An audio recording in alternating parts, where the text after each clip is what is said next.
Cheers. It's a good way to start a Friday. Right. Okay. Hello, everyone. I'm Mira Sorvino, and we are here at the Hall Winery in Napa Valley, and we're so excited to be presenting High-Powered High Heels with you all. Thank you so much to our gracious host, the ambassador, Catherine Hall, and incredible vintner. You know, we're just going to have an incredible conversation today about where we are as women and how we can support each other, the road forward, all the advances that are taking place right now, and what we each individually can bring to the table, and you know, things that we really want to explore in our topics that kind of come up organically. And there's going to be a Q&A afterwards, so you'll all be able to join in the discussion. We know that there are a lot of high-powered women right here in this room that we're anxious to hear from. So without further ado, I am going to introduce our wonderful panelists. So as I said, we have vintner, New York Times bestselling author, philanthropist, and former United States ambassador to Austria, Catherine Hall. Much. Hi. We have Technical Emmy Award winner and creator of an innovative video content system for CNN, Michelle May.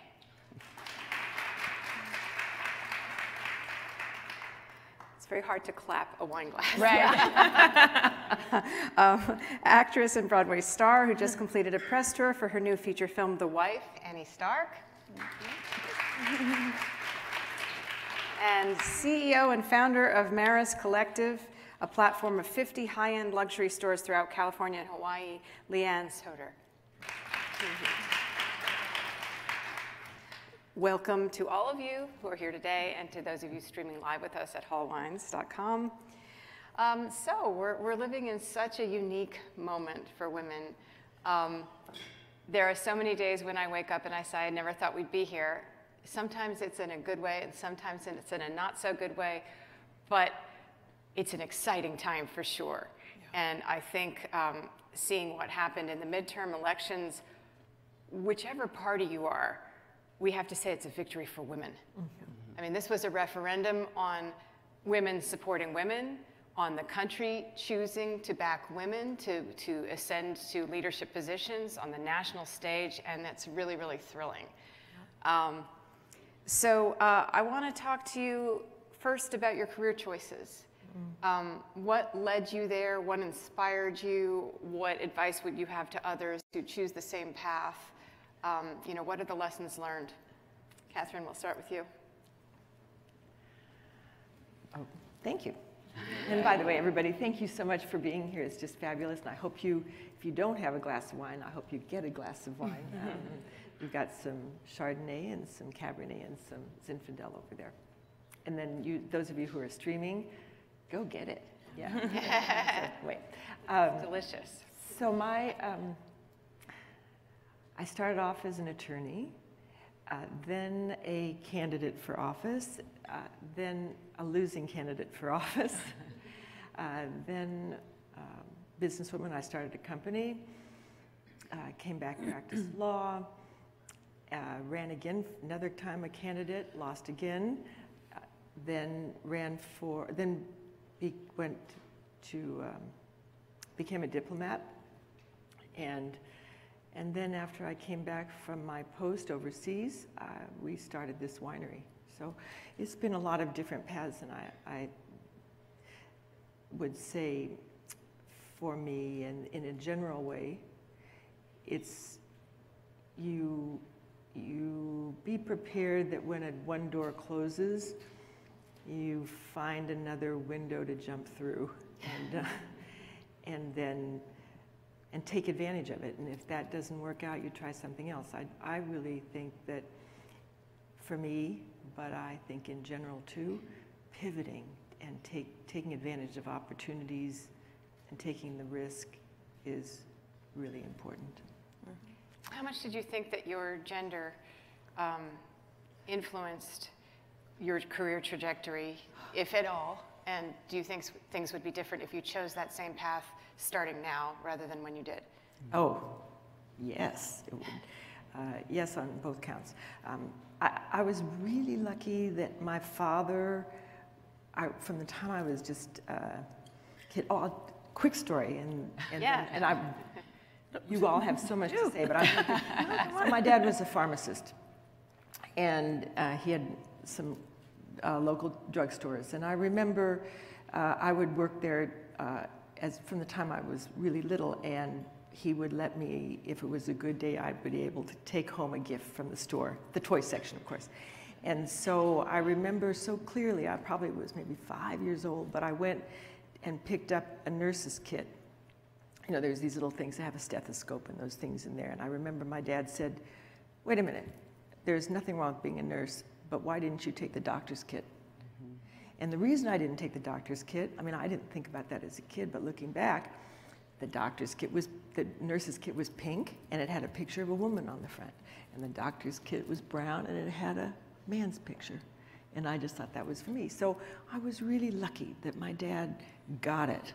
And my mother too, but my dad was was a really important influence for me in my life. So I think those of us who have children or young people, you have such a profound opportunity from the time they're so very little to impact how they think about themselves. Mm-hmm. And I think that sort of carried through for me in a lot of different ways over the course of my life. All right.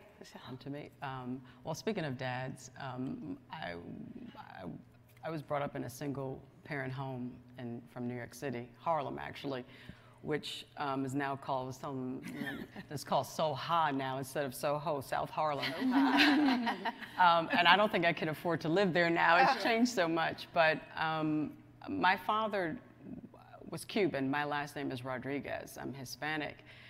And although he didn't raise me, but he did give me, it's a quote that I'll never forget. He said, take a task, never leave it till it's done. Be the labor great or small, do it right or not at all. And that kind of stuck with me because my career path didn't have zigzags. I'm a nerd at heart, don't get these heels twisted, but I've been a nerd for a long time, and just imagine studying electrical engineering in the 1980s. It was male-dominated. The word STEM didn't exist. So I'm really happy now that women and young girls have the word STEM to go by. But I studied hard and kept that. But in terms of my career path, I started at CNN, and I helped launch CNN.com. Prior to that, there was no CNN.com. My kids said, what'd you do? I don't remember what I did before the internet. But my path has always been technical and nerdy at CNN, but I've watched CNN change from a media network to an IT firm, pretty much.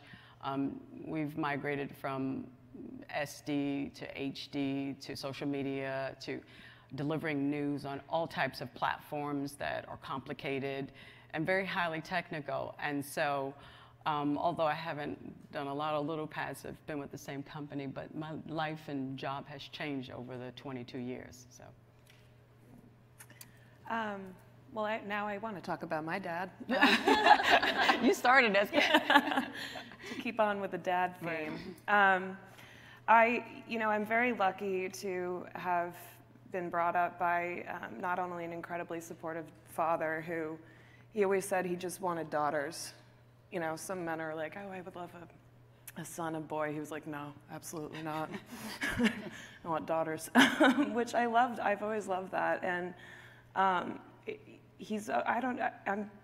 really trying to remember. There was this one memory that I have as a little kid, and I used to play Little League, and I was the only girl on the team, which made him so proud. And ever since then, he's just like, I've always loved that you can hang with the boys and, and run just as fast. So, no, but I'm very lucky to have had both incredibly supportive men and extremely strong women in my family, and it's certainly, that flows through my veins, and I'm forever grateful. Yeah. We're all going to talk We're about going to talk about our dads. And I actually think that that's like a very interesting point, because I think about this often. I also have 3 children, and one of them is a girl. Had to get at least one. But it kind of goes back to the same thing. I think the theme of when you're young and how the impact of who's telling you what and how to believe is very powerful. Both of my parents worked, and literally the thing that I think about the most often and have every single year of my life is how they told me anything was possible, I could do anything. And they literally used to say to me, and I grew up in a really small town. I mean, a farming community in the middle of nowhere. And my mom and dad told me from day one, you can be president if you want to someday. And I still believe that, and maybe not for me, but I know for me, it wasn't even a question if a woman could be the president of the United States. That was not even a question. And, you know, I'm logical to a fault, probably, in a lot of ways. But I think, you know, just having the ability to think everything's possible and having a personality like mine, the career opportunity and being a woman, there was never a question of, it was just seeing problems, seeing solutions, that really just equaled opportunity. And I think when you can see something and you feel like you can truly make something better, it doesn't matter what career you pick, if you go for it, things will be better, you know? And so, thank goodness for my parents. I say that every day, and my grandmother. So let's talk about mentorship a little bit. Did you have any, besides your dad's, did you have any really important mentors in your formation? Were they male, were they female, and have you mentored anyone else? Anyone can start. Mentorship is very, very close to my heart. It's the most important thing that I do on a day-to-day business with my company. We have over 200 employees. 95% of them are women. And I wished that I had growing up, and when I first started in the industry, that's why it's so important to me. I wished I had more mentors. I was very successful because I didn't know not to say things, and I didn't know half the time who I was talking to and how important they were, which thank goodness my ideas were good and worked. But I thought there was a lot of politics in companies where it was about seniority or it was about who you knew, and it wasn't really about the work that you did. So from a mentor standpoint, I felt like I could see people doing things and I followed them. I don't think that they really took me under their wing. That's why it's so incredibly important, I think, to do that in this day and age and really have mentors and coaches for women in and outside of my business. I love taking somebody, and particularly I work with a lot of women, and help them create business plans if they have an idea and they're not sure how to execute. I think if all of us took the time to really support each other in that way and give our gifts outward, the world completely changes, and it's really, I think it's the most important thing that we can do for each other, no matter if you're young, a professional, or you're a mom going back to work and have an idea and think that you can do something special. Sorry, that was a long-winded answer, but very passionate about that, obviously. I almost wish, in the entertainment industry that there was more mentorship. I think it just thrives on competition and being better than the person next to you, which you understand to a certain extent. But I'm very lucky that I consider writer Jane Anderson to be a big mentor of mine, and also director Bjorn Runge, who I just worked with, really has changed my life. But again, I'm looking for much more mentorship, especially actresses and actors, helping each other succeed. I think it's kind of a rare thing that we hear about. Yeah, because it is an unusual profession in which you are only one person can get each role. Yeah. So you're fighting literally the entire pool of other actors, your age and type, or not your type even, who go in for the role. So there is that isolation of, it's not like, it's different. I think it might be a little different in the theater world, honestly, because people come together as casts, and they stay together for a year at a time or sometimes more. And in that, a real familial bond can happen. And I think that older actors or actresses can give advice to younger ones, so that you have the time to develop those bonds. Right. But because we're a gig economy in the film business, you might encounter people for a month or less, or it could be 7 months, but usually it's a shorter time period, and you don't have the time to even build those bonds. But I think things are changing.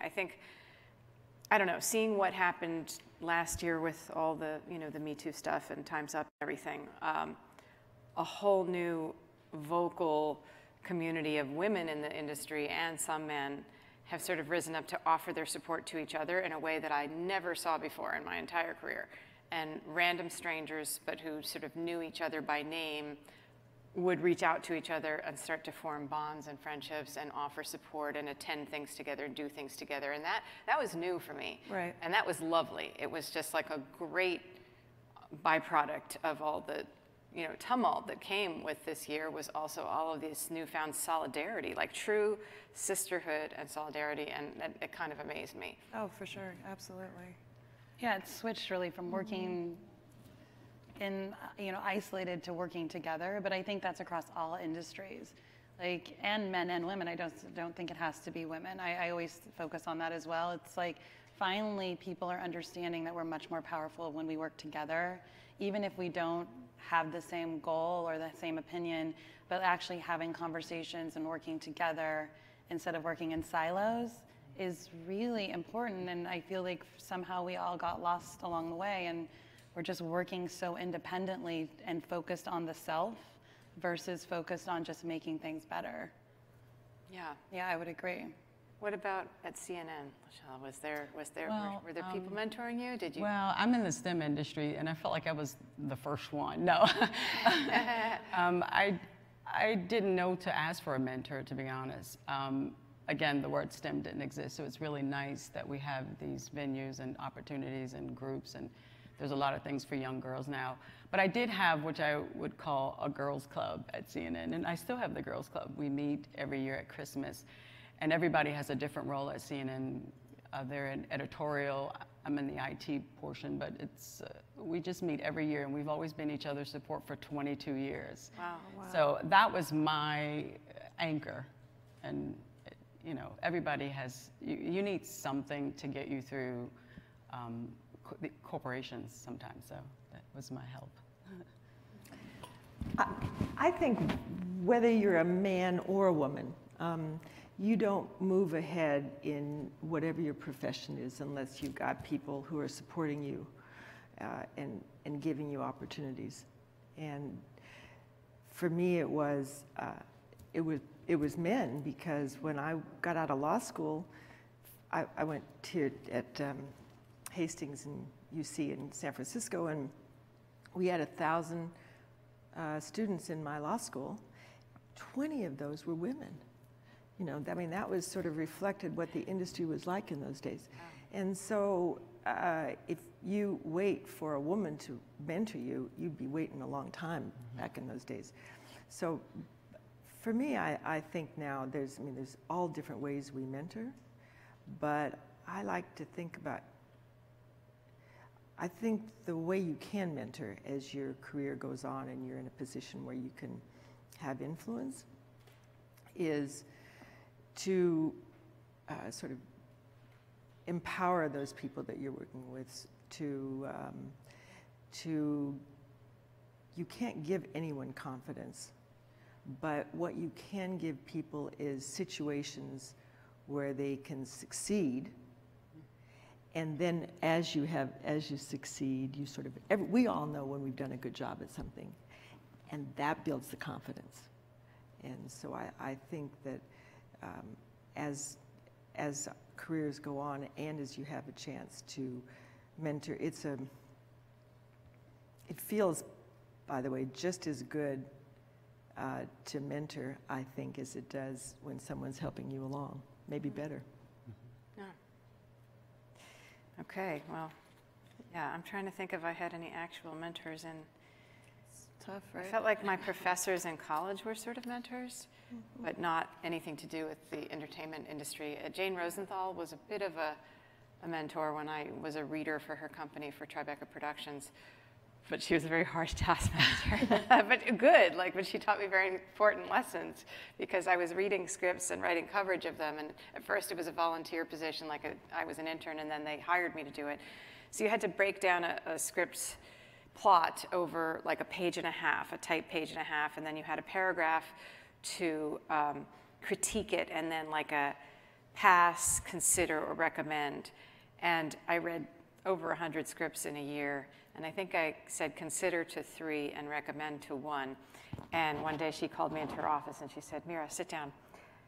You're being too generous with these submissions. And I said, oh, okay. I thought I only, and she said, let me make this clear to you. In order for this script to be worthy of you suggesting that I read it, she said, it has to be worth millions of dollars and years of my time. And it kind of, I don't know, because I was trying to be generous to all these young writers, and like, I would always put in the comment section, like, if only they would give the characters more individual voices, or the third act was beefed up, or blah, blah, blah. And she was like, if, you know, it's not there, it's not there, and really just kind of hone in. And I'm one of those people, I mean, I don't know if it's because I'm a Libra, but I'm so wishy-washy on decisiveness. Like, right. I cannot decide, you know. And so I was always trying to kind of like, gee, if they could just do a rewrite in which they did that, then maybe it would be worth it. And she was like, no, it's either there or it's not. And you know, she was a very savvy businesswoman, and that's why she's gone on to be the successful, you know, head of the Tribeca Film Festival and Tribeca Productions. And although it was kind of a, you know, it was kind of a tough lesson, I think it was a valuable one.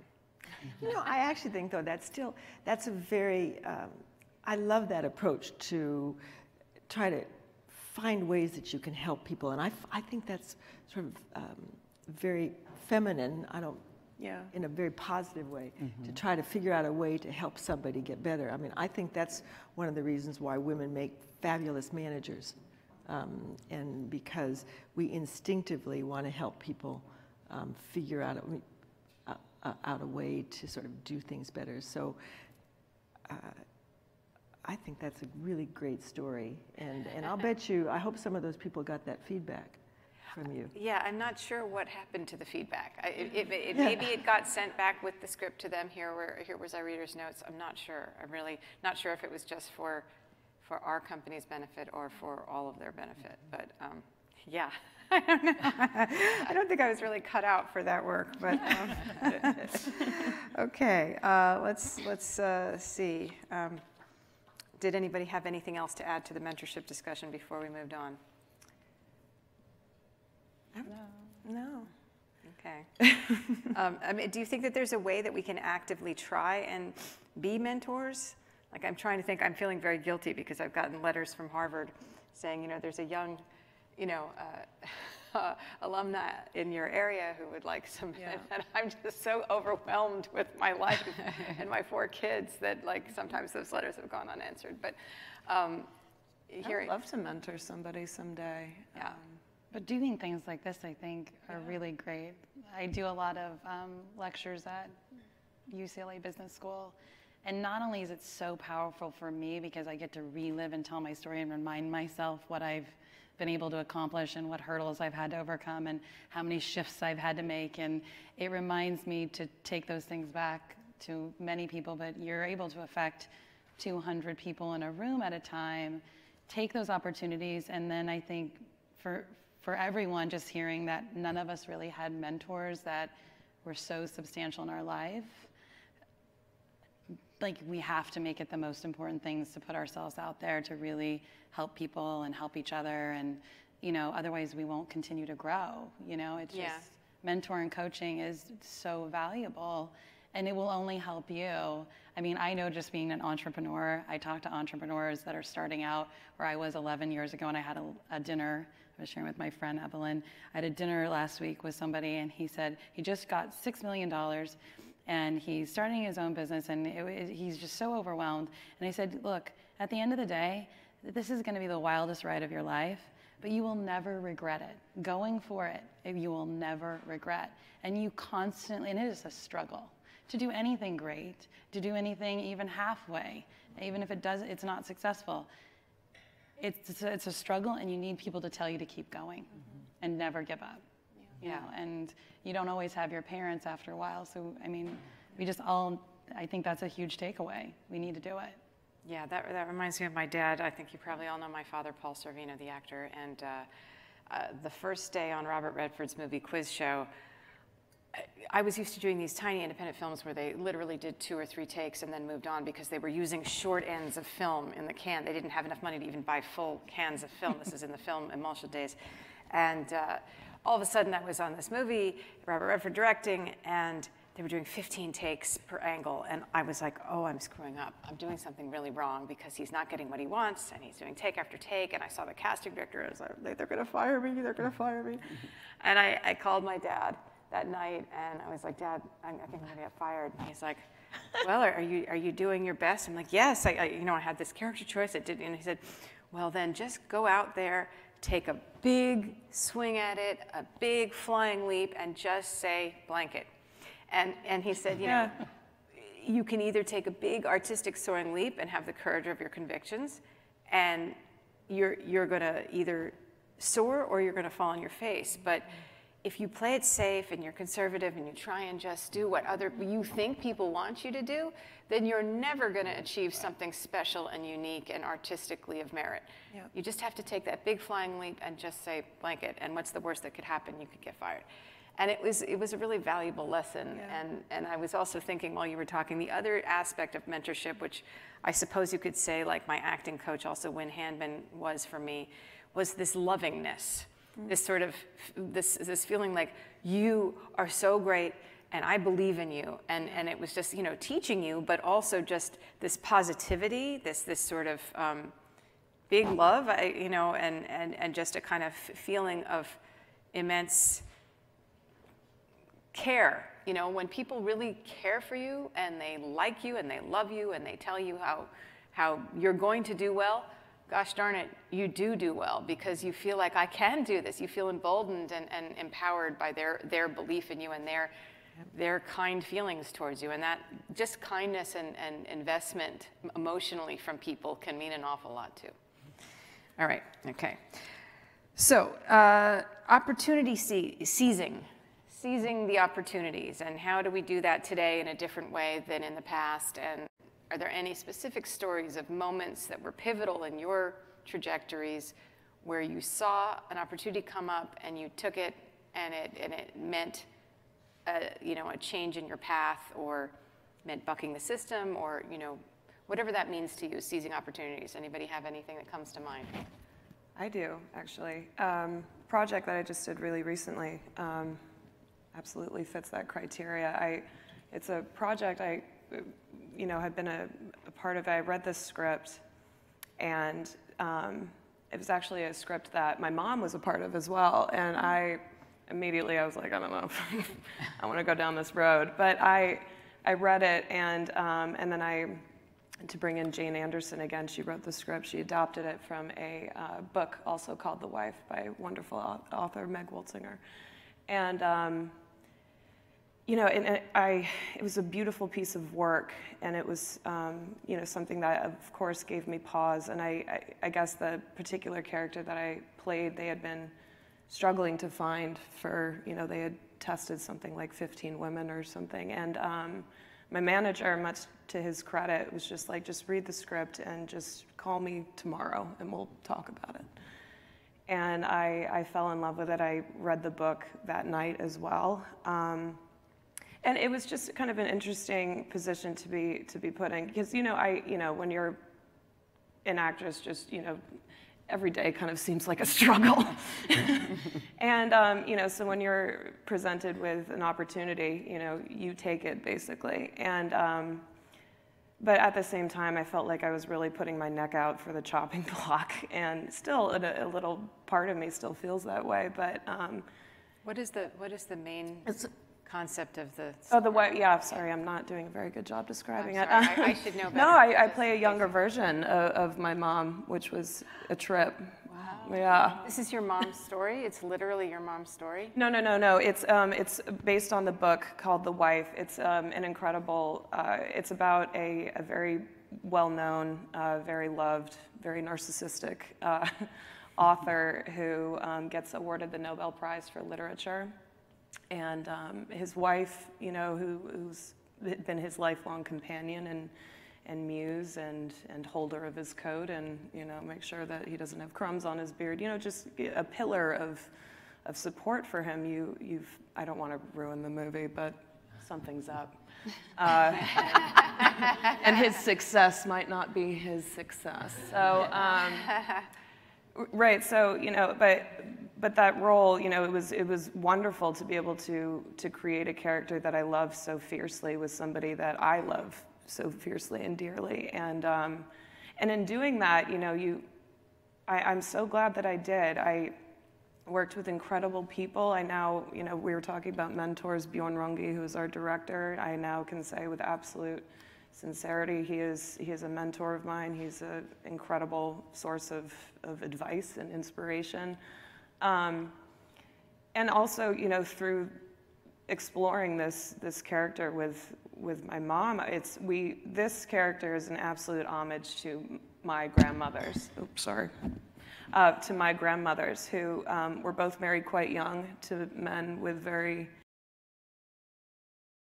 jobs, and they, you know, they basically put their lives on hold for their spouse. And if they were here, they would say they never regretted that. But it's always been, you know, still to this day is a conversation that we have within our families of what could have been. My dad's mom in particular, she was a chemist in the 1940s. She worked for GE. She told me that she was part of a team that basically invented fluorescent lighting. Wow. And if she had not been a part of GE, she could probably, you know, could have put a little patent on that, but unfortunately she worked for GE, so they snatched it up. And then after that, she worked for a government project that she didn't know much about, and she found out that it was the Manhattan Project. Wow.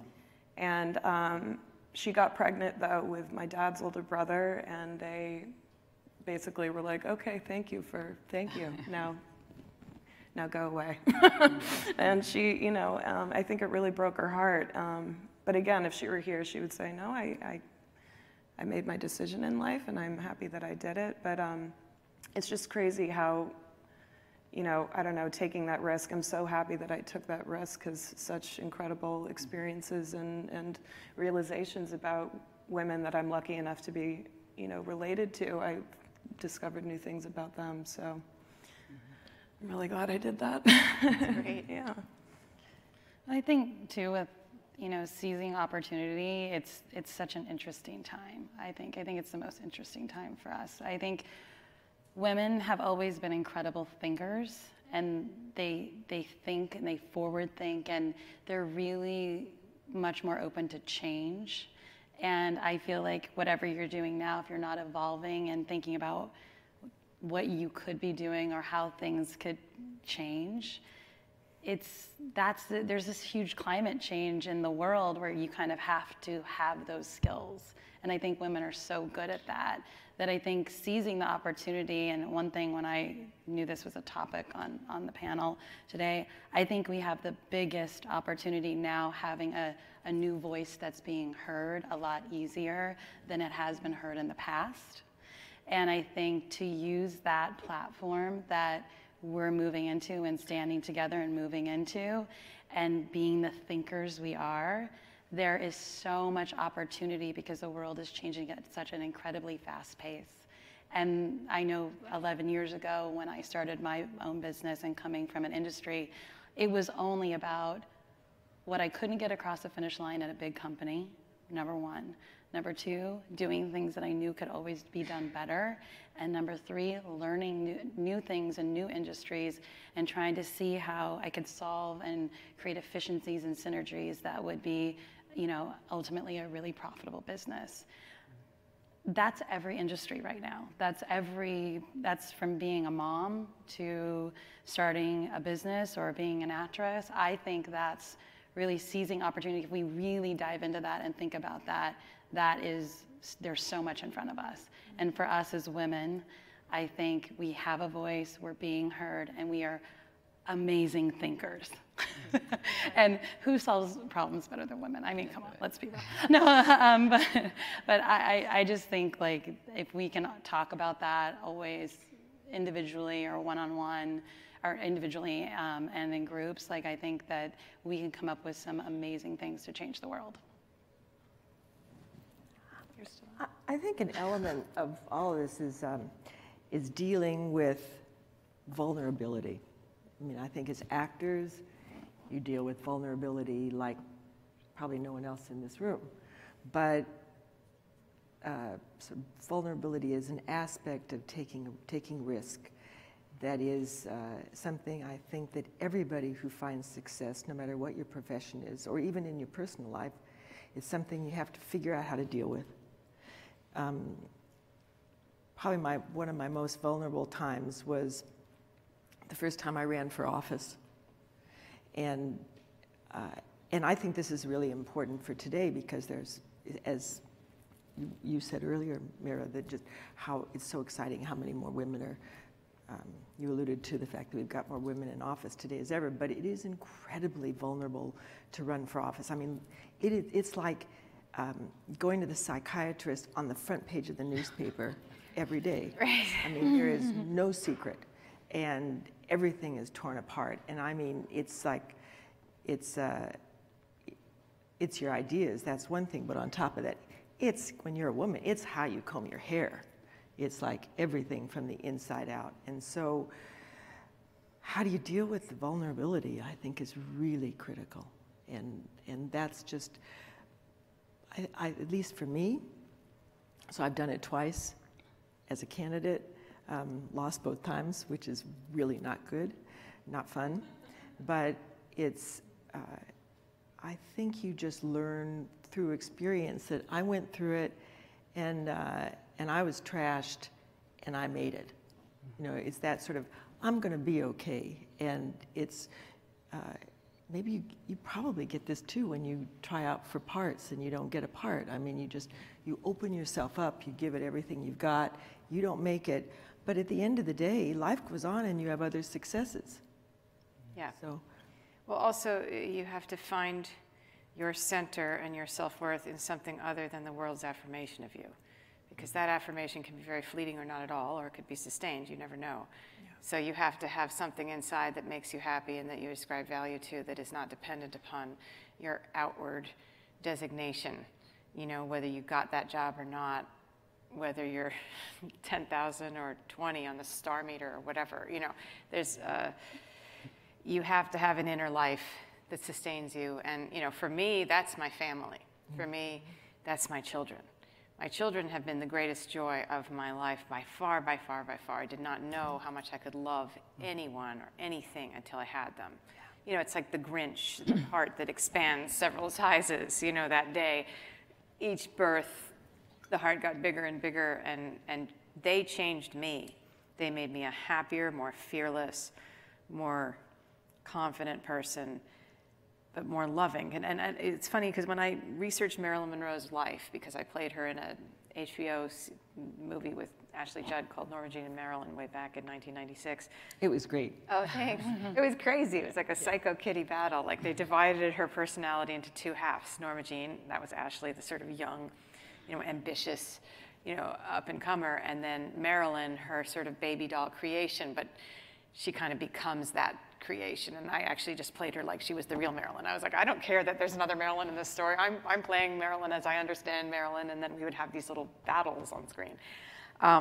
But one of the things that I thought made her life more tragic is that she was so desperate for love, but it was all a kind of seeking people to love her, to fill this hole of this abused, neglected child. You know, she was assaulted sexually as a child. She was given up for, you know, to foster homes by her schizophrenic mother. She had no father figure. You know, it was just one hard knock after the next as a kid. And she spent a lot of her adult life trying to fill that hole with incoming love, whether it was the audience's love or the love of, you know, Arthur Miller or all these different people. She tried to have love her. And I thought, you know, and she had all of these pregnancies, and she lost a lot of babies. She, you know, she had endometriosis, and I was like, perhaps if she had been a mother, or there was one person that she got to take care of rather than worrying about them taking care of her, it might have transformed her. It might have given her a lifeline, because her life wouldn't have just been lived for herself, but in living for someone else, in putting your focus outward, you know, with a true, strong love, that's healing and that's building. And you know, for me, at least in my life, motherhood has been one of the most profound experiences I ever could have imagined. And as I said to because, you know, I just did an interview with the LA Times the other day, and It was a day of press for a TV show called Startup, which just came out, season 3 on Sony Crackle last week, and we were doing press in support of it. And they had this press schedule for me in New York that started at 6 in the morning and went till 5 at night. And I was thinking, okay, but there's going to be a lunch break. And she said, and then at lunch, you're speaking to the LA Times reporter at a nice restaurant. And I was like, that's not a lunch break.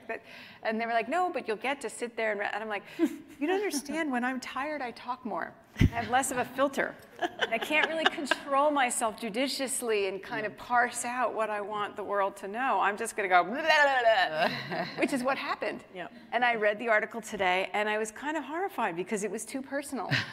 I read it, and I said too much. And I said things that were upsetting to me when I saw them. And, you know, and I was like, wow. And so my tweet about it was like, sometimes I wonder if I'm too honest, and I should have replaced that word with maybe personal, because I don't ever want to be dishonest. But you know, my whole life doesn't have to be fodder for an article. I don't have to share every personal incident that's ever happened to me.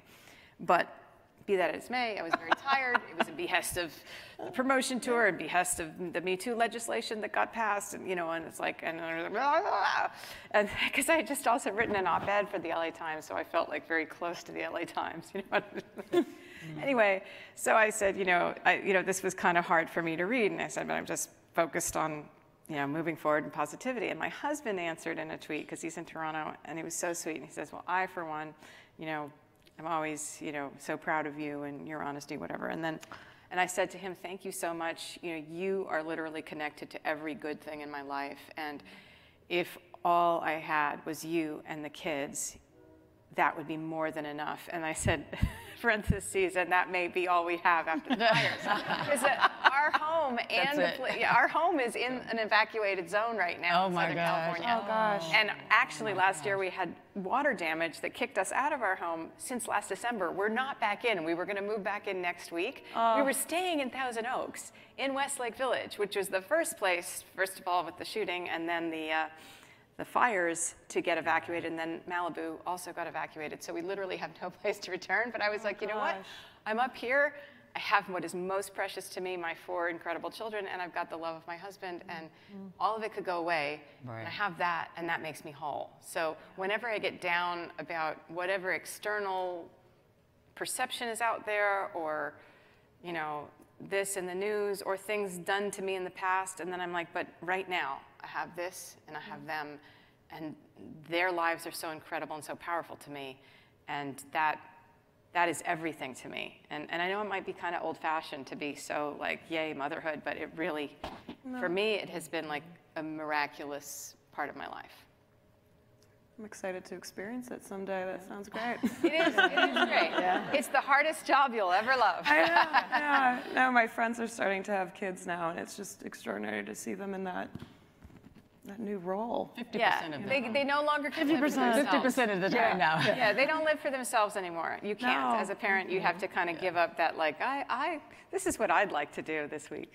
Yeah, You know, it's like, you know, what do they need to do this week? But you know, and then you'll get your life back when you're an empty nester, and then you'll wish that it was chaotic again, I assume. But some people say that by the time that happens, you're actually ready for it and they're happy. But I look for that day that when the last one goes off to college, I'm going to be weeping uncontrollably. Yeah. It's awful. But it does give you more power, right? Just like what you're saying is you have them no matter what. So if you go for it, no matter what, that's freeing. It's really freeing. I feel the same way about my husband and my children and my friends, honestly.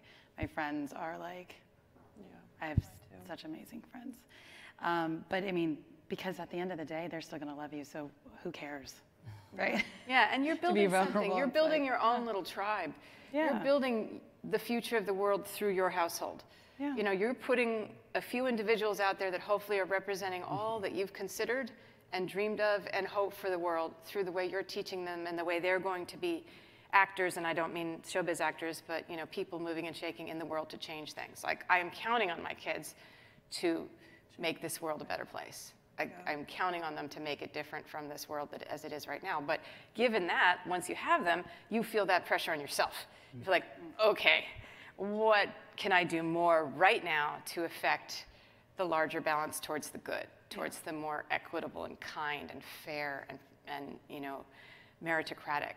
Because, you know, that's this word that I love, a meritocracy. Yeah. And I think something that we really have overlooked as a culture for far too long, that, you know, we have talked about halls of influence and privilege and gender and attractiveness and race and religious affiliation.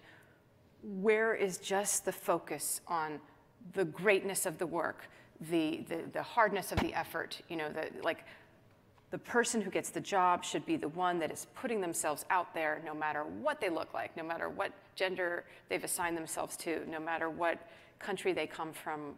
You know, I really want to see this country go back to its kind of founding concepts, even if we've never fully lived them, even if we've never fully gotten to the promise of what the founding fathers have you know, designed as a roadmap for our country.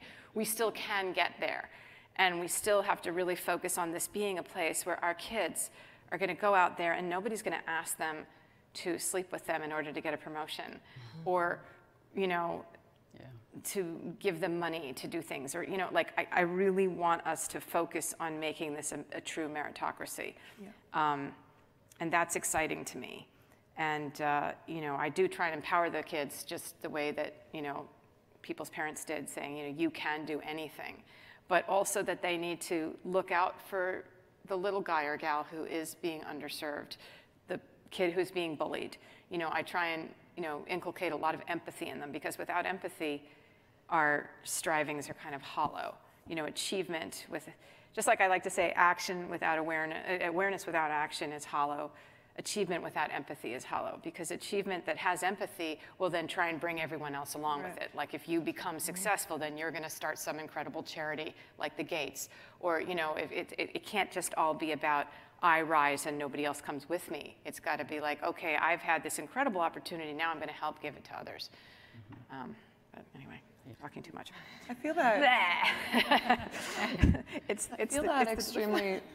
I feel that extremely strongly. My family, you know, we have some mental illness in my family. My cousin is schizoaffective, excuse me, and my aunt is bipolar. And I mean, just as a result, the power of our family is something, and by power I mean just love and support, and you know, to not only help them, but to give them the life that they so deserve. And literally talking about it, I always get a lump in my throat. And seeing them, their struggles, what we did is we rallied around as a family, and not only did we get them the help that they need, but again, with the power of empathy and using their experience, we started an incredible organization called Bring Change to Mind, which is a destigmatizing campaign for mental illness throughout the U.S. And it's been around for I would say 8.5 or 9 years. Forgive me, I need to get that exact number. But the response has been incredible, and I'm talking country and worldwide.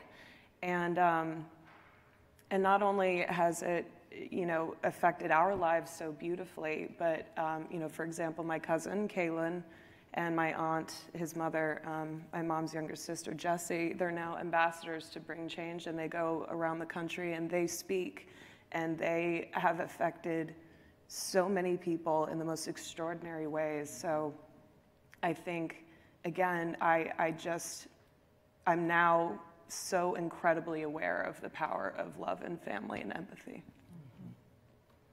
I was going to make a point about empowering women. I find that there are many women in their specific industry that are alone, and they've come to a successful point in their life, but to pay it forward, to me, the definition of paying forward is to increase your numbers. If you've made it to a certain level, when you leave, your legacy is gone unless you hire more women. There need to be more doctors, more engineers, more attorneys. If you're struggling in any kind of situation, the sadness comes in the isolation, knowing that are you in this alone. So I always feel the empowerment of women is that we need to hire more women. And I think it's a power in numbers.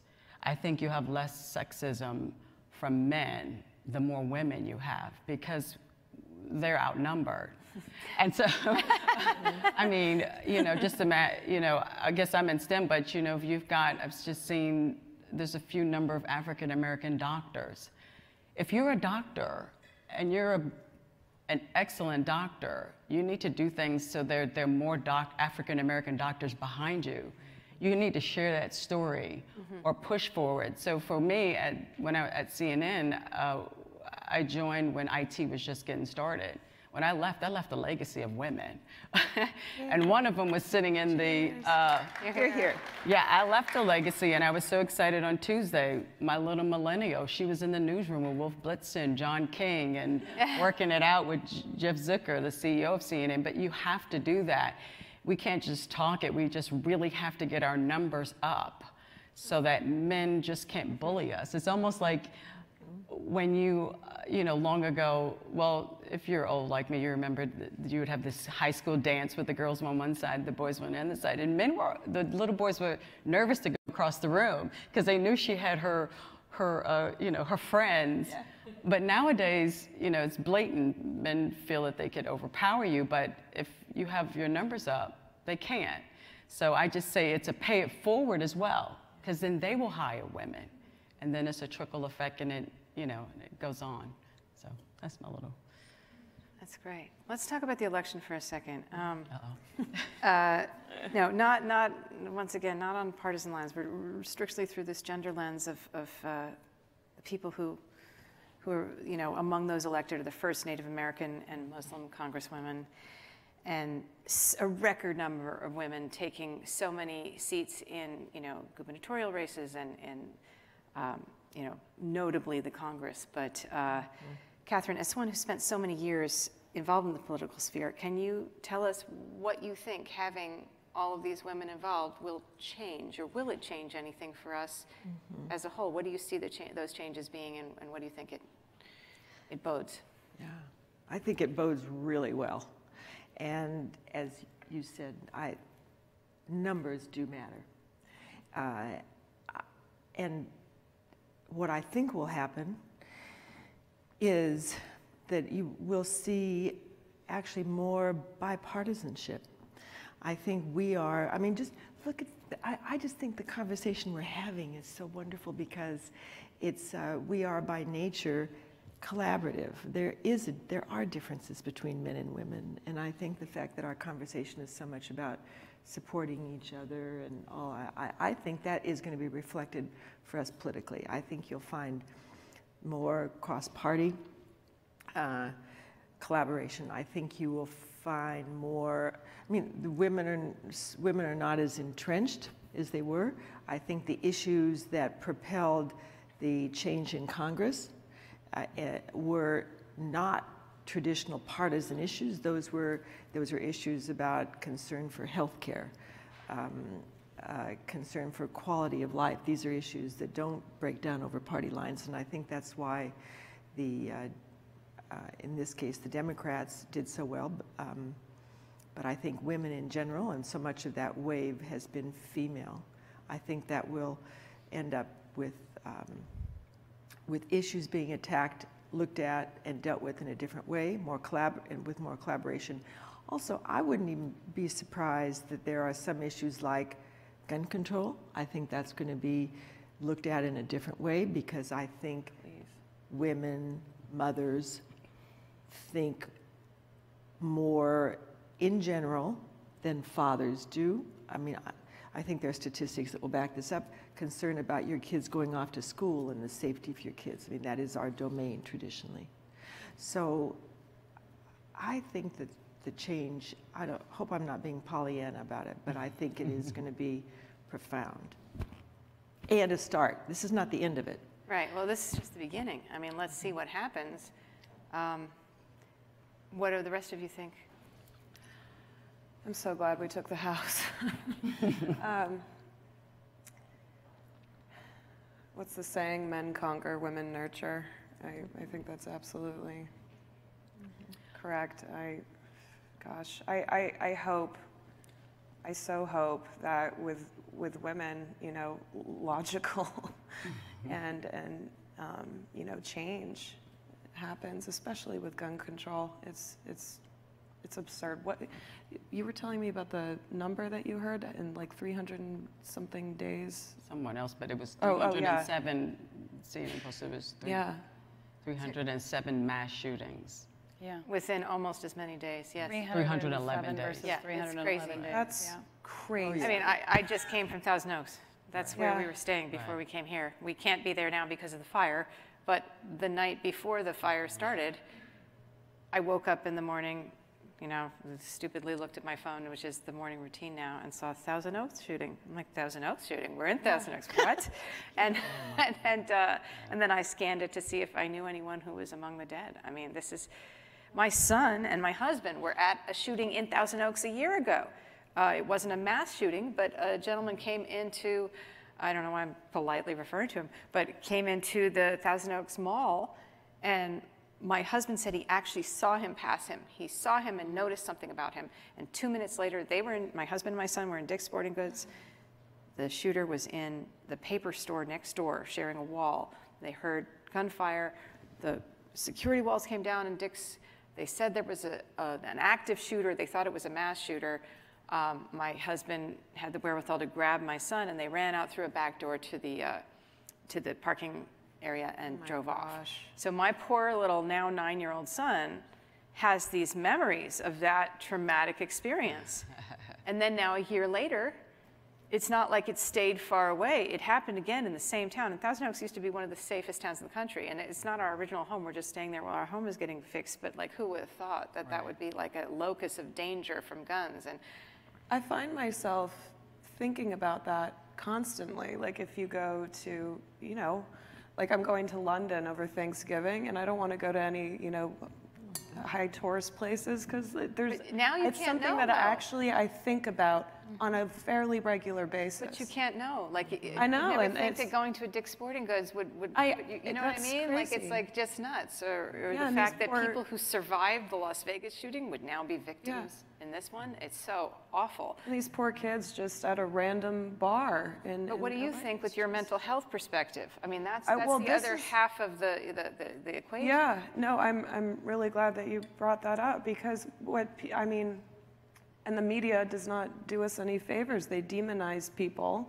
and but I mean, gun control needs to be stricter, and there also needs to be like channels for people to get help without shame. It is the statistic. I think it's 1 of 4 people in the world are affected either directly by mental illness or know somebody that suffers from that. 1 in 4 in the world. And it's something that nobody talks about. It's something that people seem to be too afraid to do, you know, to take action. I think in the 1970s, the closing of state-run, Reagan closed mental health facilities throughout the US to save money. And ever since then, it has been, I mean, that was kind of the beginning of the end in terms of the mental health community not having the avenues that they need to get help. And I mean, if you want to really get into statistics, people, you know, my cousin, it's something that's so awful to see him go through because he has schizophrenia. But if you really are educated on schizophrenia, on autism, I mean, it's something like 2% of people are violent towards others. It's all the time they're violent towards, sorry, I keep doing that. They're violent towards themselves. And it's, we need to have places for people to go when they need help. I mean, look at California, the homeless population. It's absurd. control. And it's like 99% of didn't these poor some of the souls on the ministers just street get shot down? suffer from mental illness. And and to have just nothing, you know, no plan, no help. I mean, it's. Well, maybe this is the next kind of Me Too type of thing. I so desperately hope so. And I hope that the money There needs to be funding. There needs to be money towards places. To take the shame off is really important, Take because the that's shame, why yeah. none of us spoke out about sexual trauma, Oh. abuse, misconduct, is because of the shame, the deeply personal, Yeah. private thing, and the feeling that we'd be judged, that we'd be somehow tainted goods for even bringing up that these Certainly. kinds of experiences happen. So maybe all the people who are suffering with this range of mental health issues, from slight depression to schizophrenia and beyond. That's exactly why we started Bring Change to Mind. That is, shame almost killed my cousin and my aunt. She suffered so much of bipolar disorder, and my mom's uncle, actually, my grandmother's cousin, who she was very close to, he died of suicide. I didn't know about that until 2 years ago. And shame literally almost killed both my cousin and my aunt. They were so afraid of what people would think, even, and of course, as family members, we were like, please, like, why wouldn't you tell us? Why wouldn't you, let us know how much you were suffering? And they would say, because I wasn't sure what you would think of me. I wasn't sure if you would be afraid of me. And I think that was the most heartbreaking thing I've ever heard in my life. And the shame is a hell of a thing. Yeah. And but of course, the media also, I'm sorry, but it does not do us any favors in demonizing people with mental illness. It makes it so much worse, because people don't want to point to solutions. They just want to point to, Well, just let it be known. I help with the technical part. I don't deliver the news. No. And CNN. no. No, I didn't no, mean but that. they are guilty of it. No, it's just awful. But that specific reason is exactly why Bring Change to Mind exists today.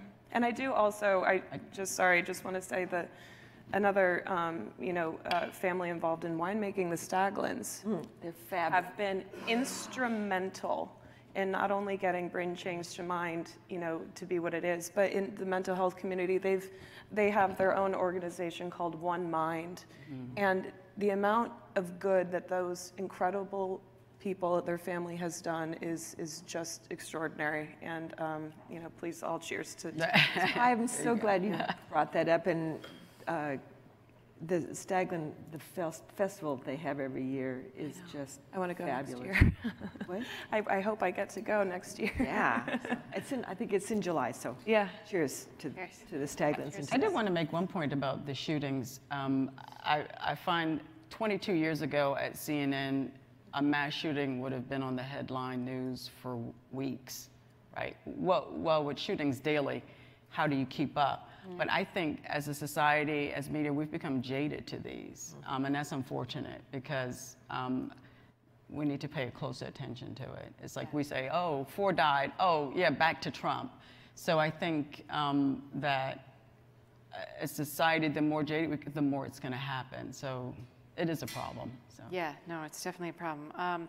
I know that we are about to turn the mic over to the audience. I just want to ask very briefly, in like one sentence, if each of you could ask these women who are now representing us in much larger numbers for one issue that is your number one issue that you'd like to see change on, what would each of you say, I want the women out there who are in these new positions of power to focus on?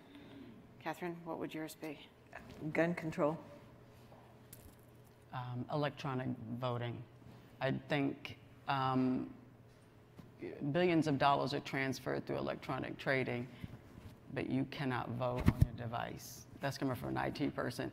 They're counting right now in Florida people's signatures. The next generation of children will not learn cursive.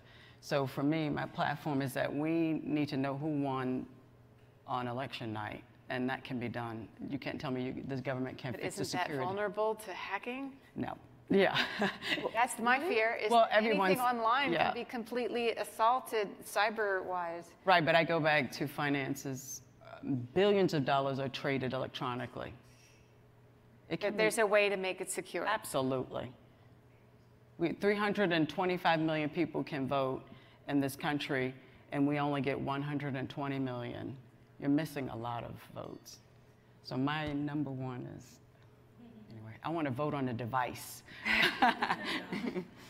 Healthcare. healthcare, all-encompassing, you know, including the mental health community. Can I say one more thing? The environment. Yeah, okay, Please. yeah, you can say that too. With the fires outside, for God's sake, let's. I would be gun control first.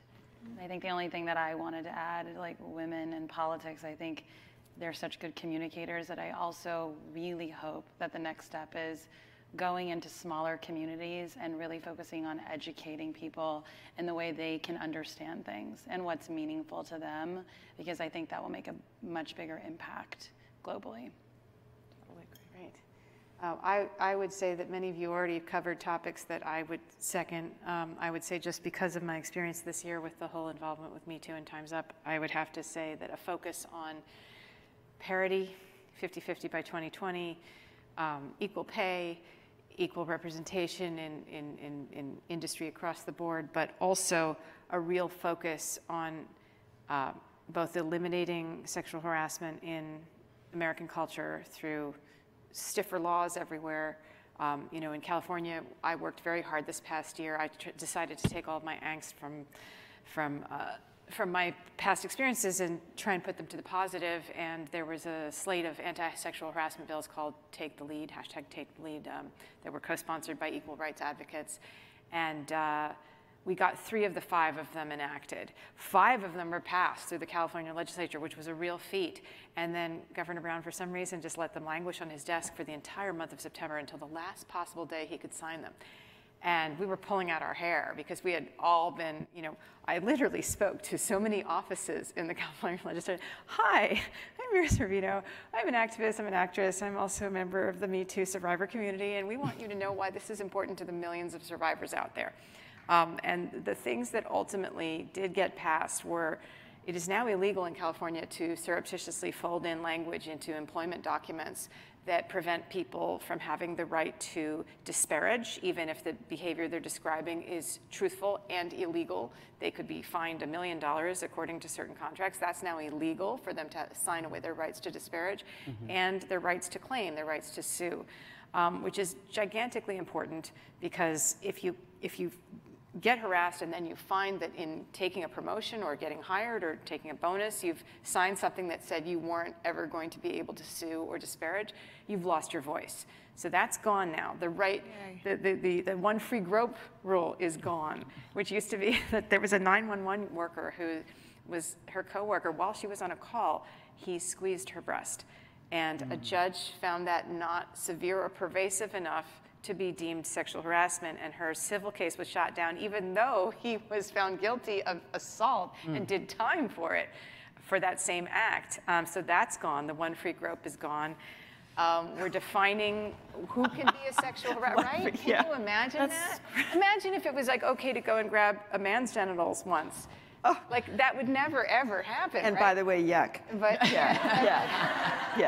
that's happened. A lot of men are harassed that way, though. If you saw Terry Cruz's, you know, like we can't exclude men from the giant pool of people who are victimized by this misconduct. It's just we don't think of it that way because we don't have those parts.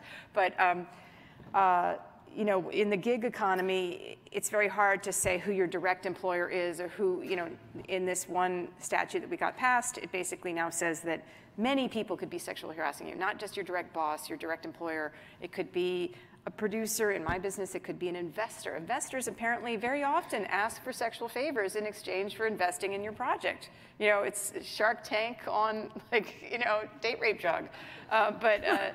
You know, that is now, you know, more broadly defined so people can't wriggle out of it. So we got a lot of great things done, but our statute of limitations one, he shot down. Governor Brown did not extend the statute from 1 to 3 years, which is nuts because all other business-related civil claims generally are 3 to 4 years, the statute, and we only have 1 year to file a claim if we feel that we've been sexually harassed. And I can tell you, as a survivor perspective, it is so confusing and so upsetting when these things happen to you that oftentimes you can't even define what happened to you for a while. I did not know until after Ronan Farrow put out his article in which I had contributed that what happened to me was technically not only sexual harassment, but also sexual assault. I did not know that. I thought maybe it doesn't qualify as either of those things. I just knew it was a bad thing that happened to me. And here I was, somebody who had been working on the rights of women and violence against women since 2004. I've been a Goodwill Ambassador for the United Nations since 2009 on human trafficking. I worked as the Stop Violence Against Women campaign spokesperson for Amnesty for 3 years, and yet I didn't know what happened to me, how it was legally defined. So imagine some woman working in some low-level job somewhere and her boss is doing stuff to her. It takes a long time to have that moment of like, you know what, maybe I have some legal recourse to this. And if that year passes and you hit that time bar, you're out of luck. But that was still a victory. Okay, he didn't do that, and he didn't do the arbitration clause. And I think he didn't do the arbitration clause because it affected so many other things, like doctor's visits. You know how we all sign away our right now? Right. Like when we go to a doctor's office, any malpractice would have to be settled in arbitration, which is sort of nuts. But anyway, we did get these 3 bills passed. They're going to change things for the 19 million people working in California, and that feels like victory. You know, I banded together with a bunch of like-minded women and men in California, and we worked very hard all year long through various ways. And ultimately, when it needed that push over the edge in September, that last week, I put out an op-ed with the LA Times. I went on television, and then I started writing him personal letters. And like, I don't know if he read them, but I sent them to several emails, and I had a friend who was friends with him, and he forwarded them on. And I was like, listen, Governor Brown, if you say you stand with me too, but you don't sign these into law, it is a giant slap in the face to anyone who's ever had anything happen to them. Like, you have to put your money where your mouth is. You've been very progressive on the environment. Don't you care about women? Don't you want to make this the safest, most meritocratic place in the world to work? Like, so you know what you need? What did he say? A woman governor. Yes. California. Yes. Anyway, I'm going to pass the mic. next woman governor. What did he say? He never answered, but he did on that very last day of the month, because the final letter I wrote him was like the day before, and he signed 3 of them like 2 hours before the cutoff. So I think we got to him, or maybe it was just he decided, oh yeah, I've got those ones there, I'll sign some of them. But I think he actually heard us. Yeah. I think he had his reasons for not doing the other ones that we're not clear about, but it was something that we worked steadily and hard on for a year, and it's a message to everybody that if you want to get involved in the political system as a civilian, not as a politician, you can have influence on your representatives. I've done this before in Washington with groups of people fighting for change on the Hill about metastatic breast cancer, because I've lost 2 of my dearest friends to that, and I happen to kind of become very close-knit with that culture of those activists who work on metastatic breast cancer, which is stage 4 breast cancer, which is the only kind of breast cancer that kills you, and yet it gets less than 7% of all breast cancer funding goes to finding a cure for the only kind that kills you. It's once your breast cancer has metastasized to other parts of your body, that's the only time that it's a terminal diagnosis. But we, 2 years in a row, were lobbying on Capitol Hill, and we saw that the things that we went and applied pressure on and visited our representatives, they voted our way, and we got increases in funding. And we got a law passed called Right to Try, and it was so exciting to see our government working for us. And we realized that nobody does it generally. Most people don't show up at their representative's office or send them numerous letters or call their staffers and like talk their ear off. They don't necessarily know what their constituency really cares about. And if you're really vocal, you become the squeaky wheel that gets the grease, and you can have the people that you voted in kind of do your bidding in a way, or you know, think, as long as it's not crazy. I mean, because they don't hear from that many people, honestly. So it's really interesting, and it has been working, and I think that's very heartening. So I think that's, you know, even though, you know, democracy is imperiled in certain ways, I think in that way, to see it functioning was very exciting to me. But now I'm going to turn it over to the audience. Questions from all of you, and I'm going to stop talking because I've got my blah on again. So.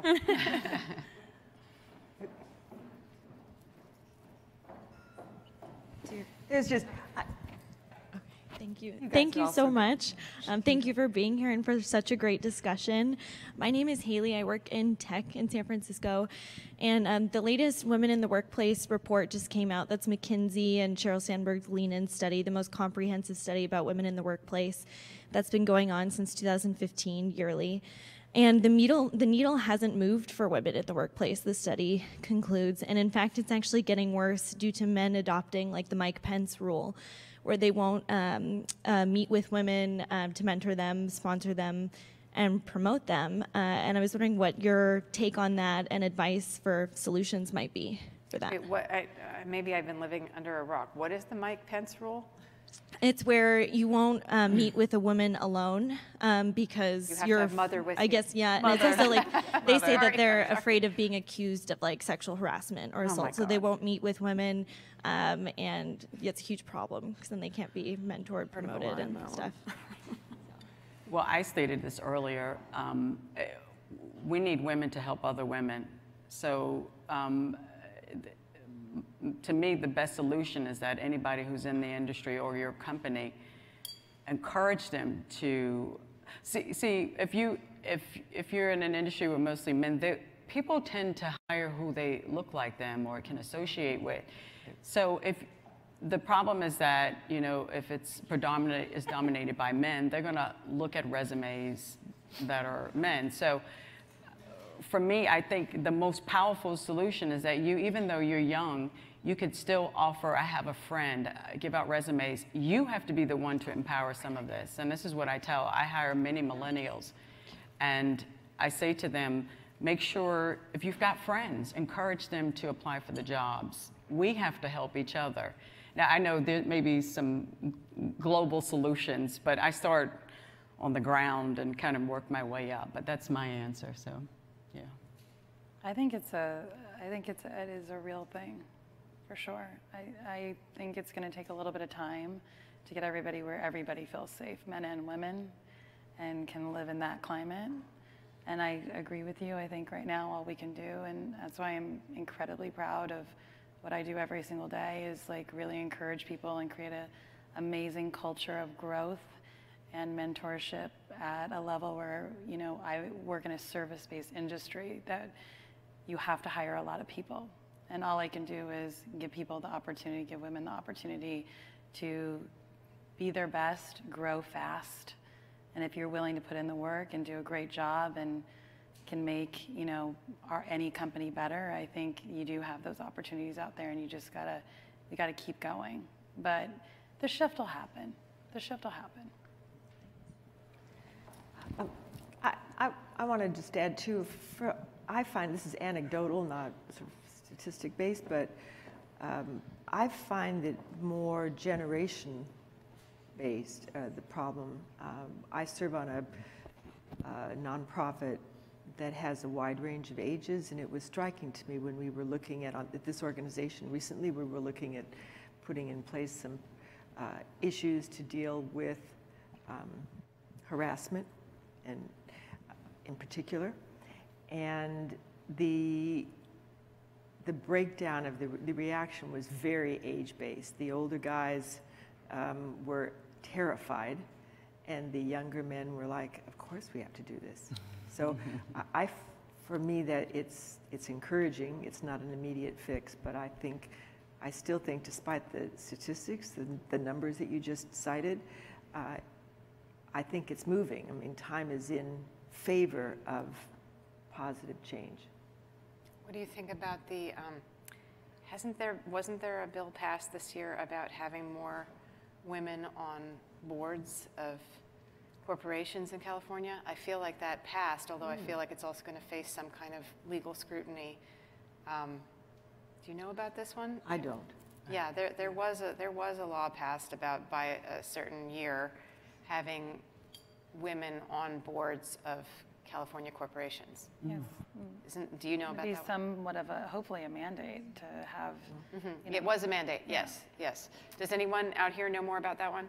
You do. You want to tell us about it? Yeah. Yeah, by 2019, there has to be a woman on every board, and right now there's over 100 Right. companies in California with no women on their boards at all. How do you define boards? So, I mean, is it every board? Is it a Fortune 500? Yeah.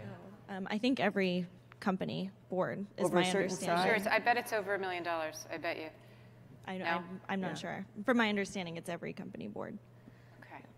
Thanks. Yeah, I'm sure that's going to have court challenges when you look at what's happened with affirmative action in general. But interesting. Hi, I'm Jenny Moore. I work in advertising, but kind of tying back to the mental health stuff, I am like one of 4 people. I suffered with Great Depression like back when I was 25, I'm now 28. I was one of those people that was very ashamed in the workplace, and I wasn't able to get the help because I wasn't taking the time to go see the therapist, etc. And with depression, you can be extremely emotional. So I was working with a bunch of men. At that time, I was working in advertising in New York, constantly crying, and I still, like, to this day have controlled that, but like there's at some point of like empathy and vulnerability that like I know that you guys spoke to, where I wanna kind of see like where has it been where you guys have been ashamed, where you opened up too much and you feel like someone was judging you for that, for like opening up, being like, yes, I do suffer with this depression. Yes, some days I will have bad days. Yes, I might cry easier than I might cry a month from now, a day from now, just because it's one of those days for me. I'm having an off day. I forgot to take my medicine the past 3 days. Sorry. Like, it's, where have those moments, what have you done to like counteract those moments and kind of make you guys feel better after a situation like that has happened? I myself suffer from anxiety. And I think it's incredibly important to, my shrink has been incredible. I think if you're able to, and again, this is why healthcare and the mental health community need to make, therapists just as normal as you would go to get a checkup every year. You know what I mean? Your brain, it's an incredible part of who you are and a part of your body. It's something that needs to be taken care of as everything else. I think what has truly helped me was to have consistent therapy and to not feel that shame that it's always that little voice that, always tries to get you down. And I think through very proactive self-help and also having the courage to ask people if to ask and tell them, hey, I'm having a bad day. I would need a little help, or just so that they know, because I think people have more empathy than we think they might, you know what I mean? And I truly believe that we're surrounded by people every day, you know what I mean? You have to communicate. Communication is a huge thing. And again, but I would really say that having a therapist and taking the time to work on yourself, it's enormously important. And I would just add, like, make sure that you take the time to investigate the culture that you're putting yourself in. Mm-hmm. I think there's a variety of different cultures within every industry. And I think that is incredibly important to set yourself up for success. Surround yourself with the people and the culture that is really gonna support you on the day-to-day. And that is like you take the time to investigate that.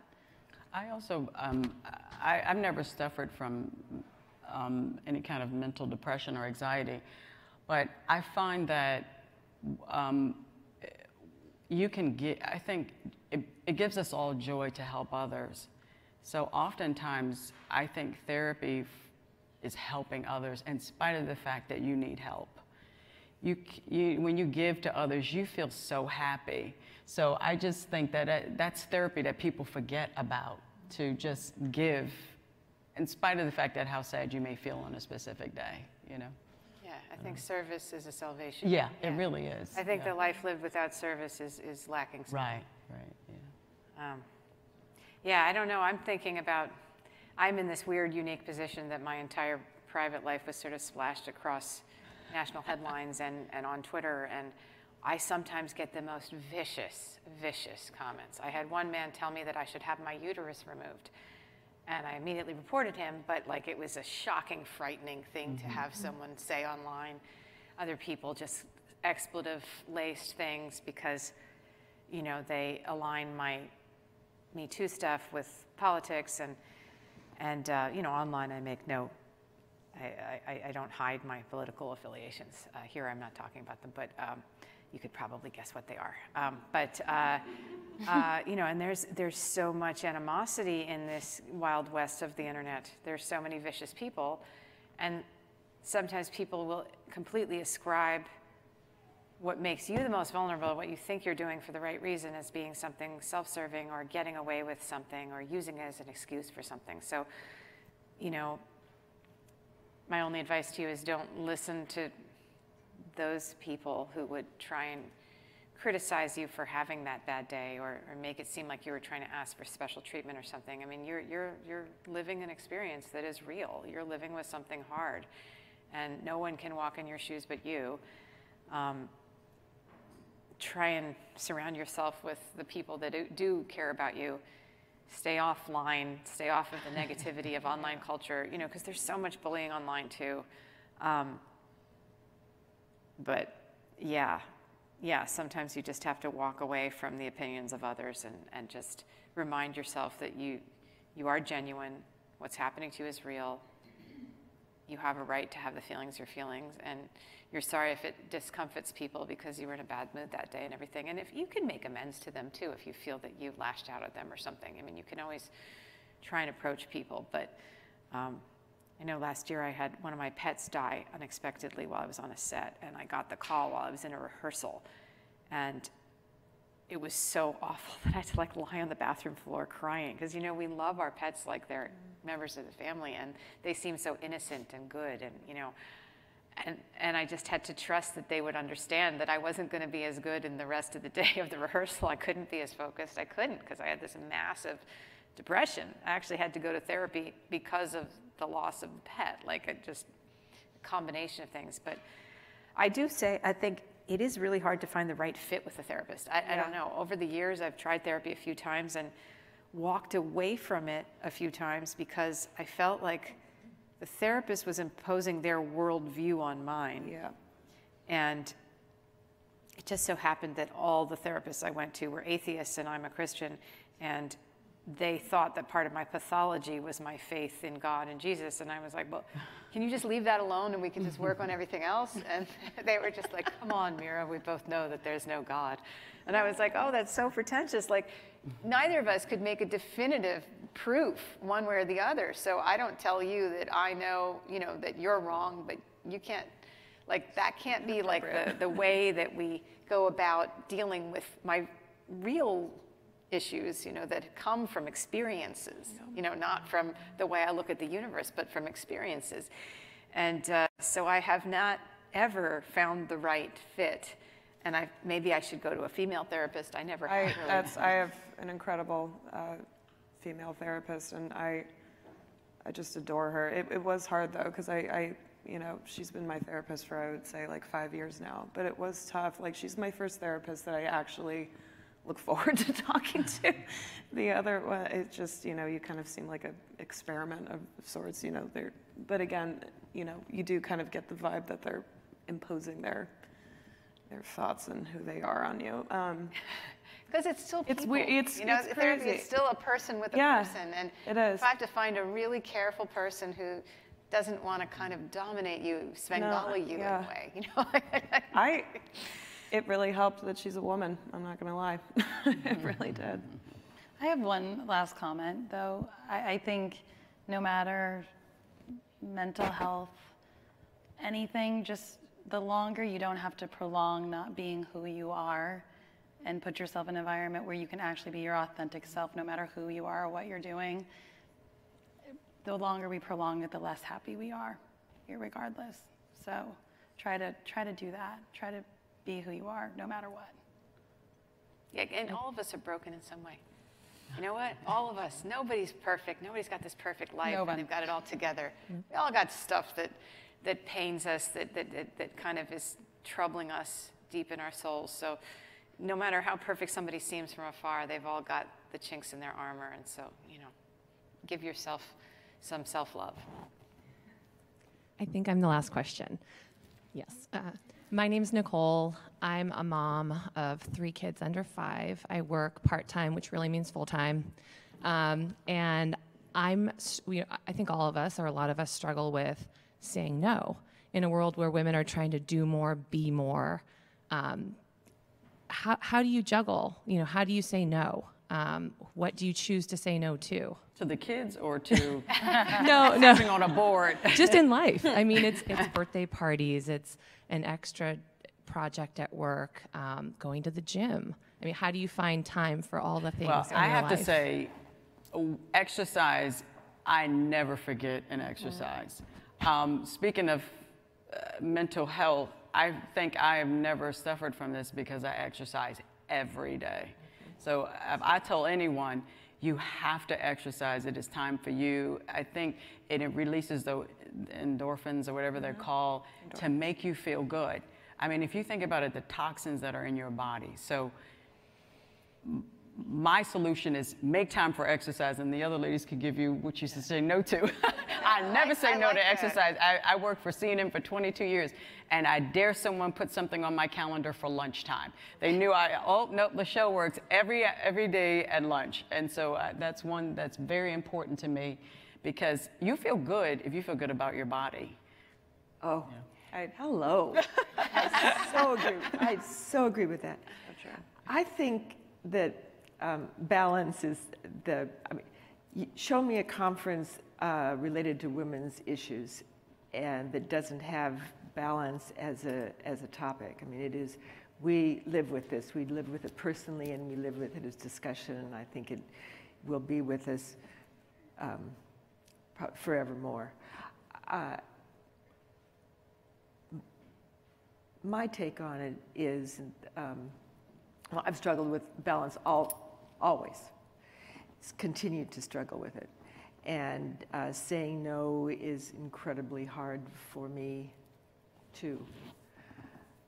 But what I have been telling myself for years, recently, is that to recognize that I can't be great at everything at the same time. But maybe I can be great at everything over a long period of time. So I'm going to be, a great mom here. I'm going to be a great vintner, a great lawyer. I mean, I'm going to give a great speech here, and I'm going to focus on that, but other things are going to fall. I mean, I think it helps me to sit back and look at it from a perspective that's broader, with the idea of redefining success in terms of the long haul, not the short term. That's interesting. Okay, I struggle with it too, for sure. Sorry, I just have one comment, very personal comment, little quick story. I never said no. I thought I could do it all and do it all perfectly, and I am crazy like that. I mean, just manic about it, really. But I recently realized one thing, that was all because that not saying no determined how I viewed myself. It wasn't really that I just was not saying no because I really thought that I was the only one that could get it done or all these different things, but it was really because I was viewing myself as someone who, that was how I determined my own self-worth. And something a couple weeks ago that came up just in a conversation, and someone said, well, how do you see yourself? And I said, well, I see myself now with my family, with my work, with my friends, within every aspect of my life. My self-worth is not a tradable commodity anymore. And so if I have to say no, I'm going to put myself first for once, because I'm going to exercise. I'm going to do something that in the past I would say, oh, I could do this for somebody else and put myself last. But I realize your self-worth cannot be a tradable commodity, and that's exactly what leads to what I was doing. I was trading that all the time. I can say one little interesting thing, though. I almost said no to this weekend because I was like, oh, I've got so much going on. How can I do it? I'm gonna have to drive up to Napa from, what am I gonna do? In this case, I'm so happy that I did. Oh, good. So we're so happy that you did. I learned a lot from all of you. I feel like I actually have takeaways that I'm going to use from all of your perspectives, and that's important. And sometimes things are not an accident. There's a kismet at work. So thank you to you guys. But I see you have something that you wanted to say. I think I really am the last question. So first of all, Catherine, thank you for hosting this amazing event, because you are a true mentor to people like me and many other women in the Valley. I know that. You're amazing. I aspire to be you one day. So thank you, and thanks to all of you. You mentioned early on in the discussion that you had male influences in your life, your father, you talked about your director. So having said that, I'm really curious, as professional women, how we continue to promote and support women in the workplace, but at the same time, not alienate the men in our workplace, particularly with the Me Too movement and what the awareness that movement has created. But also, it's frightened a lot of men, and a lot of men, they should be frightened, but not all men are bad guys. I mean, we all have wonderful male influences in our lives. So how do we continue to be supportive of each other but not alienate the other gender? I think it's really interesting. I think, you know, my guy friends, for example, I've had extensive conversations. I think maybe, and please correct me if you think I'm wrong, but they are like, they are so in support of the Me Too movement. They are so in support of their fellow woman. I think it's kind of a generational thing. They don't look at it as from a place of fear. They look at it as a place of mutual beneficiation, you know, and so, you know. I think I'm referring to in the workplace. In the workplace. Okay. Gosh. I feel like you guys are. I mean, but I do think maybe there are old habits that just need to be broken. I mean, that kind of pat on the butt mentality that sort of, I mean, Oliver Stone pinched my butt when I was a young actress at a party, you know, and just thought it was cheeky and fun. Oh. And if he had done it now, there would be big repercussions for him. Then I was a young actress, and that was kind of the way men acted. Guys who went a little beyond, you know, and you're like, skittered away, you know what I mean? And you know, and I think that there's a lot of behavior that needs to be unlearned. But at the same time, Me Too is not a man-hating movement. There's a lot of men in the Me Too movement. A lot of men have been harassed, and boys and kids have been harassed, and they've held that inside them forever. I think to create a workplace where people actually just understand the boundaries that, like, you know, most people know when flirtation is returned. Most people have an innate sense of, like, this person likes me back or they don't. The problem comes when you have people sort of imposing their sort of leering behavior on other people, and that just does have to be checked. But I love men. Like, there's no hatred in me towards men, even with certain negative experiences that have happened in my life. On the majority, the men that I've known have been good people, wonderful people that I've learned a lot from. I did speak to a young guy who was at Yale. He had just graduated from Yale, and he said he and his fraternity brothers were really worried because a young woman made these accusations against one of their brothers, and now she was sort of taking him down, and they were all like worried that this could happen to them. And I said, well, do we know if it's true? And no one really knew if it was true or not, so it was hard to ascertain. But then they said, you know, we were talking about consent and, you know, how there is such a thing as nonverbal consent, physical consent. And I was like, well, you know, the body says yes. If you read a lot of accounts of sexual assaults, the body freezes and does nothing or even responds while the person is mentally frozen. So I think we have to ease into a culture of more verbal affirmation that, yeah, I'm down with this. This is good for me. I like this. And that can be in the workplace too. And if somebody says, you know what, I actually don't really like it when you say something like that, like, that can be okay, as long as it's said, like, kindly. You know what I mean? I think we have to remember that civility and that kindness. I think there's just a shift that needs to happen in behavior. But, you know, the men have held the power for the longest time. I mean, this is not just starting in the, you know, the aughts or the 2010s. Men, more powerful people asserting sexual dominance over women has been happening since caveman days. I mean, it's just been a fact of life. I mean, you know, the droit du seigneur, where the, you know, wealthy landowner would go and rape the young bride on her wedding night, or the, you know, the taking of slaves in war and the raping of slaves in war, this has been with us forever. And it is kind of revolutionary now that we're saying that this is not going to happen anymore, that time's up for this. But I think if we approach men with, look, we know that you're all at heart generally good guys, basically good guys. You might have to unlearn a few things that you've gotten used to, but we have good faith in you, and here's how we feel about stuff that's happened to us. And maybe if you can like talk with your coworkers, maybe if there can be sort of town hall where women sort of describe things that really bothered them and got to them, and maybe men could be like, oh, I never really thought about how that would affect somebody. Or maybe it would remind them of something that happened to them. Because, you know, there's a lot of male-on-male harassment and sometimes female-on-male harassment. I'm not just talking about harassment, though. I'm talking about women hiring other women, supporting women, but not alienating the men in the workplace. So I'm not just talking, I'm not talking about. But are you worried about the men's feelings? I mean, no, I mean, this is an empowering women conversation, and I'm all about empowering women. I brought 2 of my female employees here today. right.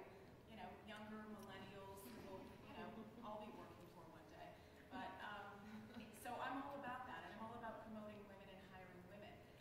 But how do we do that and also coexist and make sure that we're not sending a negative message to the men in our workplace? Because there are a lot of great men in my workplace too that I rely on a lot. So Well, I think if you can affirm that, if you can say, I admire you so much, you do such great work.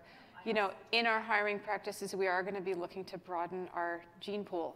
You know, we are going to be looking to try and give a hand up to candidates that perhaps in the past would have been passed over in favor of the status quo, but that has no bearing on how fantastic you are and how much you're valued.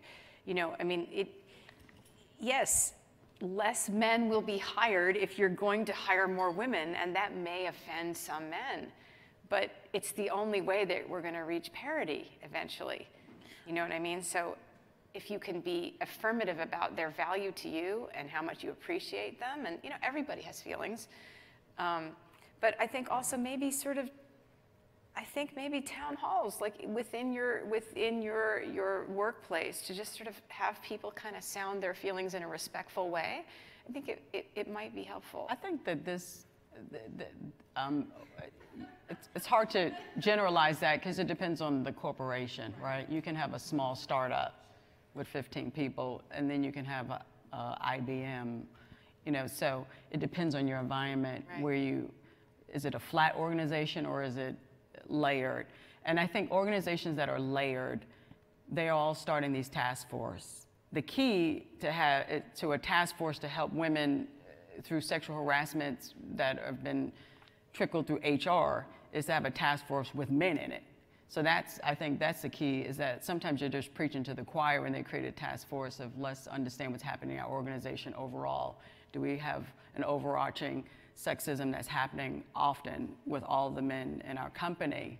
You want to avoid lawsuits. But I think if the task force includes men, that can help a big company. But a flattened company, that's hard to do because startups are small. I don't know how big your organization is. Yeah, so sometimes, I don't know, smaller organizations, you can get the word out easier, right? You can have a town hall or a discussion. And then you have mid-range companies, kind of like where I am, Time Warner, you know, so it depends on the organization, I think. But everybody should just honestly, everybody should hire the best person for the job, and whoever within the organization rises to the top, no matter if they're a man, a woman, they've been there 20 years, 10 years, 2 years, 2 months, elevate that person. That's just coming from a small business owner, mid-sized business owner. But I mean, I don't alienate men. I picked an industry that lends itself to hiring women. But I work in hospitality as well, which is a male-dominant industry. And I sit in meetings, and I have a 27-year-old director of operations that I'm growing to be CEO of my company. And the way that I position myself in meetings that are all men and me and now her, and the confidence that I go into those because I know that I'm the best person for the job, they would hire me, and I position myself as they would hire me because I'm the best person for the job, and equally I'm working with them because I actually think they're the best people to work with as partners for our business. And because they don't have a woman sitting with them, it doesn't waver. I don't waver at all, because they're really good at what they do, and I'm picking them as partners. And I think it's just, you just have to make the right decision. It's really not about just hiring women. That's not empowering women. That's putting women in a position, I think, to be, it's an unrealistic position, because we're all equal. But you do have to think outside the box in terms of traditional hiring practices, which favored men, right? I mean, you do have to be a little bit like in your candidate search to really be broad, and then let the best person rise. Exactly. You can't just say, well, I mean, and I think that happens. It's like, not qualified, not qualified. Oh, she probably will get, you know, could want to have a family, could want to do all these things. I think obviously that's something personally you can't change, but we're changing as a group of strong-minded and women with a voice now that we didn't have before. And I think that's important, but when you're sitting, I also think that you should be fair. If, you know, if somebody is qualified. I'm never saying that someone shouldn't be hired that's not qualified. But I think that was the question, right? How do you balance out really supporting women and only hiring women, and how are you being fair to the men in those roles? No. Wasn't the question, but that's okay. I want to continue. I'm saying, as we continue to support women in our workplace, how do we, in the same work environment, whether it's where you are or in general, not alienate men? I mean, we're talking about, you talked about, you know, adding more women to your workplace and how you've hired several women, and I think that's fantastic. And I agree with you. Yes, the best person for the job in these two cases, they happen to be women, and I will certainly look for that. But how do we, as a culture in the workplace, make men feel like they're inclusive, given what's happening in our world today? Have you? Can you give us an example of someone that you feel has been alienated? No, I'm not. I'm asking a question. I think we're not understanding the word alienated. I think that, Or at least I'm not. I think that there is definitely movement to empower women, and I think it's fantastic. I'm a woman. I would like to feel empowered. But at the same time, I don't want men in the workplace to feel like they're not part of something. How do we work together and be powerful women and still be inclusive of the opposite gender? Well, don't you think that we can expect of our male brethren that they are as forward thinking as we are? I mean, I think we can be like, we're in this together, and we're so excited to be one of the most modern, proactive, forward-thinking organizations around, and we're so excited to have your support. And well, in my industry, they can't feel that way because they still outnumber women. So I think it's great, Leslie, that you bring this point up. And in a sense, I think it's you are the last question, and I think it sort of brings us full circle. And so this is Leslie Frank in the front row. She has an incredible career herself. She's been broadcast journalist from Los Angeles. She's just very well known in her own right, and now owns and runs the great Frank Family Vineyards. So my strong hunch, Les, is for you, the people in your company, in your winery, men and women both feel empowered, just because I know you and that's how you are. And I think it comes down to style of leadership. And I think when a person is, as you and I are, lucky enough to be at the helm, we have a chance to really influence the culture. And so we can establish an attitude of meritocracy, to use a word that you started us off with, I think. And I'll bet you every man in your company feels that they can move ahead based on their own ability. I don't think that's that way every place else. But I think as managers, at whatever level we manage, I think it is our responsibility to personally create that attitude, to personally put in place conversations and training programs, and watch how you're hiring, and sort of sit back and look at, I mean, it's not to any of our advantage to promote somebody into a job that they can't handle. You'll set somebody up to fail, which puts that person back, or you lose a great other candidate who's going to go on to some other winery, in our case, you know? So I do think that you point to an issue that we just have to be aware of. It's a nice turn to come back to, in a sense, that we can be aware of the idea that we've got to be fair on both sides. And that's really the sort of the basis of what fairness is to promote the women and to promote the men, and to, so which is a roundabout way of saying I don't have a specific answer, but I sure think it's something that we have to be aware of. I mean, you gotta, when you make any decision in terms of who you promote, who you hire, I actually think it comes in more into play in terms of who you promote.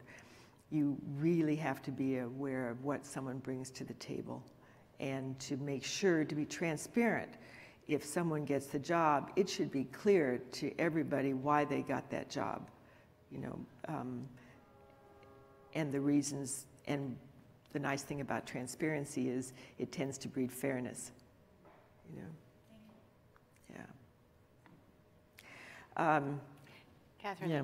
why don't you finish us off here? This is your home field advantage here. Let's hear some last. Well, last okay, words of wisdom from I you. think we go back to the wine. I think, Mira, I really will let you close, but I will take advantage of the situation. No, you close, please. I've been really moved and excited by this panel. Thank you for the way you have led it. And you three women are just incredible. I really am so honored that you would give up your time and your to continue to put yourself out there and to give back as you have, and to share. It really, I'm richer for it. I love it when you said that you almost didn't come. Thank God you didn't. You know what? It was also Yeah. this weird like guardian angel thing, because we literally drove away from the fires, and 3 hours after we had left Thousand Oaks, it was evacuated, and Malibu was evacuated. We literally had no place to go had we stayed home. So it was all this sort of divine hand, I would say. Well, Thank you. anyway, I just think everybody who's come, thank you. There are so many stories. I know an awful lot of people in this audience, and there are so many great stories out there looking at us that we didn't have a chance to share. But I hope that this is a conversation that will continue. I hope that we here can be a part of that. To you who were up here and took on the key responsibility, thank you so much. Thank you. It's really awesome. Thank you, and thank you for the wine. Cheers. Cheers. Cheers. Tiny bit. Cheers. Cheers. Yours is Like a empty. drop left there.